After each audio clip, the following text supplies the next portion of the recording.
dear students, today we will study about the lymph and the hearts of mammals, birds, amphibians, reptiles and fishes.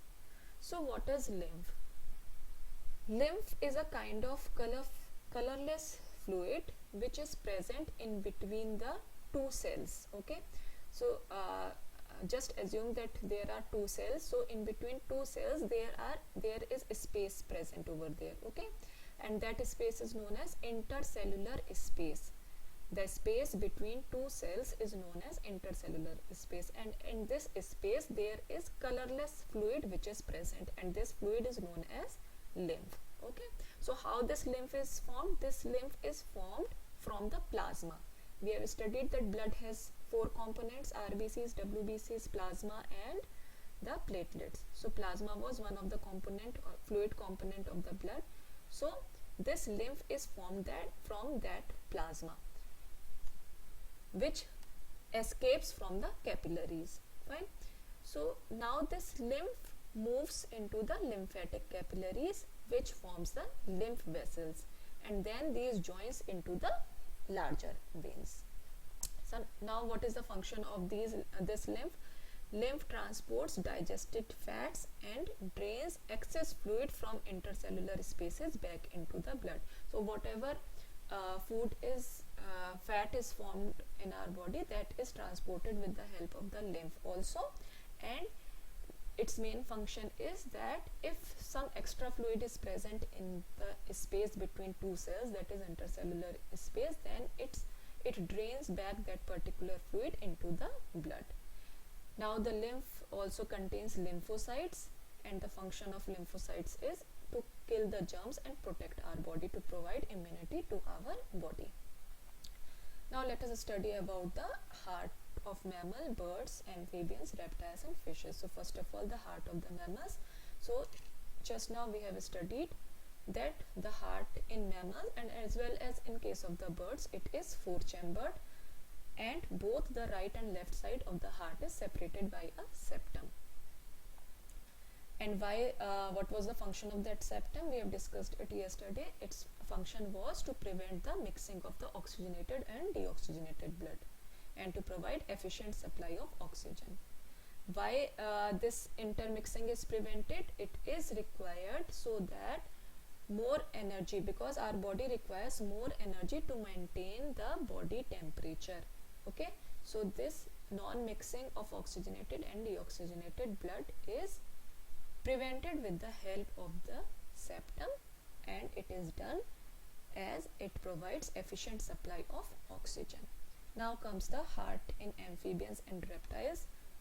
So they have three-chambered heart, and some mixing of oxygenated and deoxygenated blood is done in the case of the heart of the amphibians and reptiles. And why it is done? Because they don't have to maintain their body temperature as humans and birds do.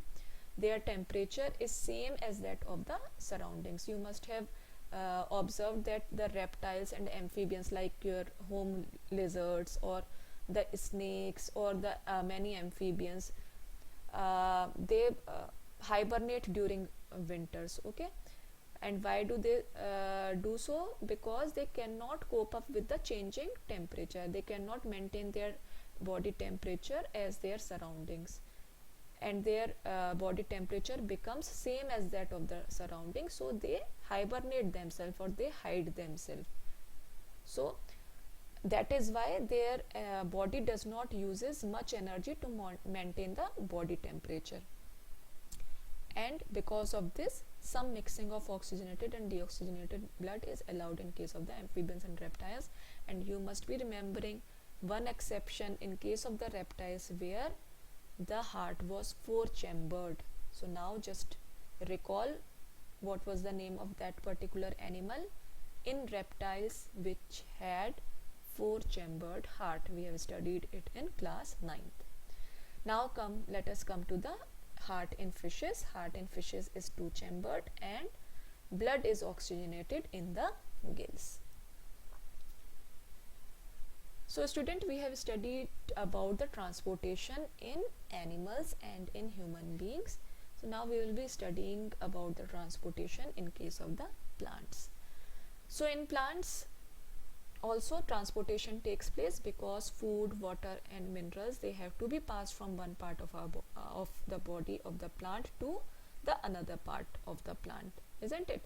So the food, water and minerals transportation takes place through the conducting tissues, and the two conducting tissues in case of the plants were xylem and phloem.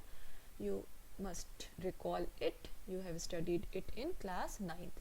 So first of all, let us start with xylem. You have studied it in detail in class 9th. So what was the function of the xylem? Its function was to transport water and minerals from the roots to the different parts of the plant. Okay, so it consists of xylem, vessels and xylem tracheids. The figure is shown over here. Xylem fibers are there, xylem vessels are there, xylem tracheids are there.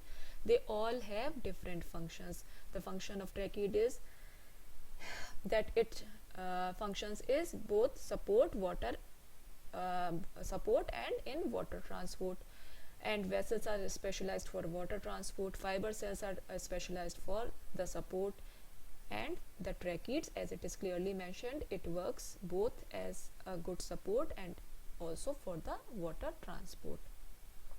So water and minerals in the body of the plant enters through the roots by the process of diffusion, and then it moves up. The water enters through the roots and then it moves up. How does it moves up? There is a suction force which is responsible for the movement of the water towards the upper side, that is the upward movement of water and minerals. And due to the transpiration, this suction force is formed and it helps in the movement of upward movement of water and minerals. And through the leaves, water evaporates from the leaf surface. Okay, this is very well explained in this diagram. Now let us move to phloem. So what was the function of the phloem? Yes, the function of the phloem was to transport food from the leaves to other parts of the plant, and this whole process was known as translocation. The phloem consists of sieve tubes and companion cells, as you can see over here in this diagram. Food from the leaves is transferred by the phloem with the help of the ATP molecules. This should be phloem, it is mistyped over here. And due to the osmotic pressure, water enters the phloem and helps in the transport of the food.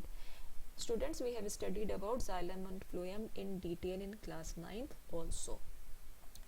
So we will stop here for today. Thank you very much.